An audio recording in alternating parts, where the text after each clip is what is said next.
Bom, então aqui a gente tem a ideia de um teste de hipótese, né? E vamos dar sequência ao vídeo anterior, onde, explicando rapidamente, eu fiz o seguinte. Eu supus duas populações aqui, ok? Que eu quero verificar se as médias populacionais são iguais ou não.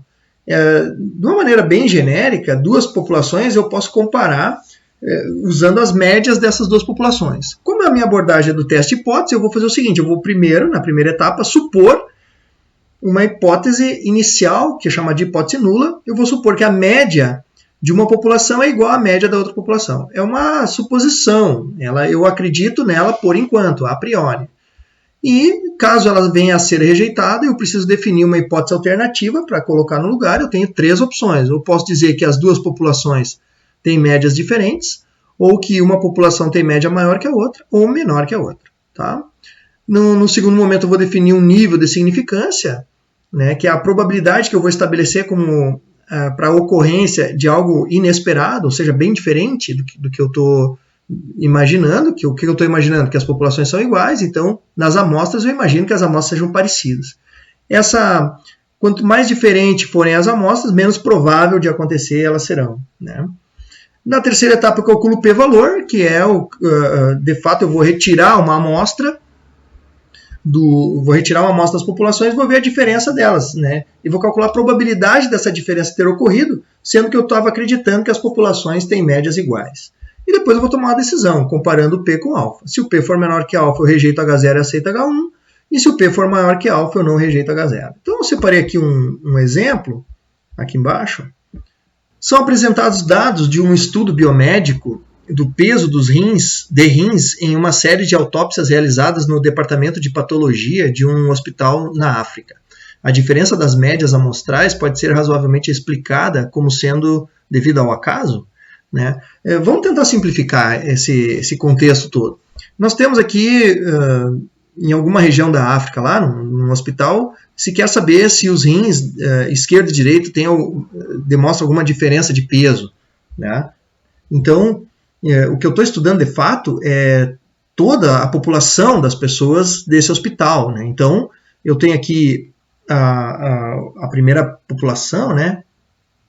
Tem aqui população 1. População 1, que todos os rins, né? Esquerdos, por exemplo, estão aqui das pessoas de todo o hospital, não só essas da amostra, né? E aqui eu também tenho uma população, serão todos os rins autopsiados, né, nesse hospital lá do lado direito. Claro que eu não tenho como pesar, né, todos os rins, né, provavelmente não tenho. Então eu nunca vou ter acesso à média de peso dos rins do lado esquerdo. Nunca vou saber isso aqui. E eu também não vou saber a média do peso dos rins do lado direito. Né? Não vou ter como saber. Ou seja, como eu não tenho como saber isso, do total, eu vou lançar mão de amostras, por meio da abordagem dos testes de hipóteses. Então, para a gente fazer esse exercício aqui, a gente vai usar testes de hipóteses. Os testes de hipóteses, eles têm 4 etapas. A primeira etapa, a gente começa fazendo uma suposição inicial, que é chamada de H0, onde a gente normalmente, não é obrigatório, mas normalmente, se supõe que a média de um grupo, no caso aqui do peso dos rins, de todos os rins do lado esquerdo, é igual à média de peso dos rins do lado direito. Todos, não só da amostra. Tá? Como eu não tenho nenhuma noção sobre, o exercício também não diz, sobre uma tendência de um ser mais pesado, uma média ser maior que a outra, na minha hipótese alternativa, aqui na minha hipótese alternativa, que é para o caso de eu rejeitar essa hipótese nula, eu vou escolher aqui que a média de peso dos rins do lado esquerdo é diferente, simplesmente diferente, do que a média do lado direito. Tá? Porque eu não tenho indicação de maior ou menor em nenhuma delas. Muito bem. Na segunda etapa, então notem que aqui eu só estou pensando no contexto do exercício, no contexto do problema, pensando nas populações. O teste de hipótese é isso. A gente começa fazendo ponderações sobre a população. Não se vai direto analisar a amostra. No segundo momento, a gente vai ter um nível de significância, que vai ser uma probabilidade pré-determinada para eu considerar como sendo extremo, inesperado, uma diferença entre as médias de pesos amostrais dos rins aqui, né? Eu suponho que a população é igual. Então, quando eu tirar as amostras, eu vou ter pesos médios das amostras diferentes. Mas se forem muito diferentes, serão atípicos, extremos. Aqui eu defino o que vai ser o extremo para mim. Então, aqui eu vou definir, assim, arbitrariamente, que uma diferença, todas as diferenças com 5% ou menos de chance de acontecer, eu vou considerar como extremo. Então, aqui está o nível de significância.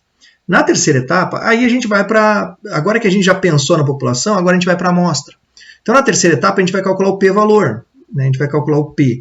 Então, eu preciso das amostras. Então, aqui eu vou tirar uma quantidade aqui de amostras de rins do lado esquerdo e aqui uma outra quantidade, né, do lado direito, né? Do lado direito aqui. Tá? Então, eu vou ver aqui a média dos rins amostrados aqui do lado esquerdo e a média do lado direito.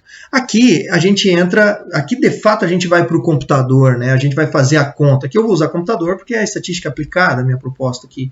Então, nesse caso, eu tenho aqui essas amostras. Então, eu tenho várias pessoas.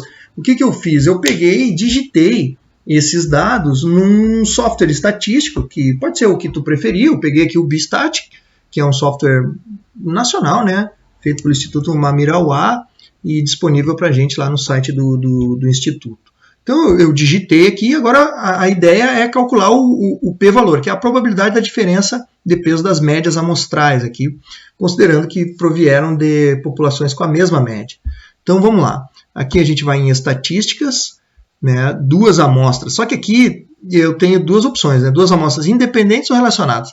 Independentes é quando não tem aquela questão do antes e depois, né? E relacionadas é quando tem a questão do antes e depois. Então, eu fiz um teste antes, eu medi as pessoas antes, fiz um teste e medi as pessoas depois do teste. As mesmas pessoas medidas duas vezes, né? Aí é relacionadas. Como nesse caso não tem essa questão, então é duas amostras independentes. Então, cliquei ali. E aqui a gente tem várias opções. A gente vai direto no teste T. No teste T, porque eu tenho poucas amostras aqui, eu tenho 18 amostras, né? E eu estou comparando médias. Então, a comparação de médias com poucas amostras, normalmente se usa o teste T, desde que se tenha como pré-suposição que as populações são normalmente distribuídas. Tá? Então, eu vou assumir que esse é o caso, então eu vou para o teste T. Tá? Então, o teste T eu vou usar dados amostrais, porque de fato eu digitei os dados lá. Então, cliquei em dados amostrais, vou selecionar as duas colunas para fazer a conta e vou executar a estatística. Executei a estatística lá, ok, está aqui. Então, aqui, o que a gente vai ver? Né? A gente vai direto para o P. Mas qual dos P's? Tem o P unilateral e o bilateral. A gente vai escolher o bilateral, porque lá na minha hipótese alternativa, eu escolhi o diferente. Então, aqui significa que eu vou usar o P bilateral. O valor dele deu 0,4414. Tá? Vamos anotar esse valor. Vamos anotar esse valor aqui. O valor de P, 0,4414. Beleza? Significa o seguinte, que eu tenho 44,14% de chance de que a diferença observada entre as médias aqui nas minhas amostras sejam provenientes de duas populações com médias iguais. Então, esse é o p-valor, né? Então, ele calcula isso aí. Agora, eu vou comparar o p com o alfa. Então, aqui, comparando 0,44, né, o 44,14% com 5%, o P é realmente maior que alfa. Né? Se o P é maior que alfa, está dizendo o seguinte, tudo bem, o P deu 44% de chance de acontecer essa diferença observada proveniente de uma população com médias iguais. Mas 44% é uma chance muito grande, né? Ou seja, eu estou atribuindo a aleatoriedade essa chance muito grande. A aleatoriedade está sendo muito percebida aqui nesse caso. Né? Isso que é o P maior que alfa. Então, eu não posso dizer que, de fato, as médias de peso são diferentes, porque a diferença amostral aqui pode ter sido devida ao mero acaso, à mera aleatoriedade, porque eu tenho 44% de chance de ter sido por mera aleatoriedade essa diferença. Então, eu não rejeito H0. O que significa não rejeitar H0? Que aquela minha suposição que eu fiz, que a média de peso lá, populacional, eram iguais, né? Os pesos tinham médias iguais, a amostra que eu tirei, essas duas amostras, não foram capazes de rejeitar essa igualdade. Então eu posso ainda seguir acreditando que não há diferença entre as médias de peso do rim esquerdo com o rim direito, pelo menos baseado nessa amostra, né?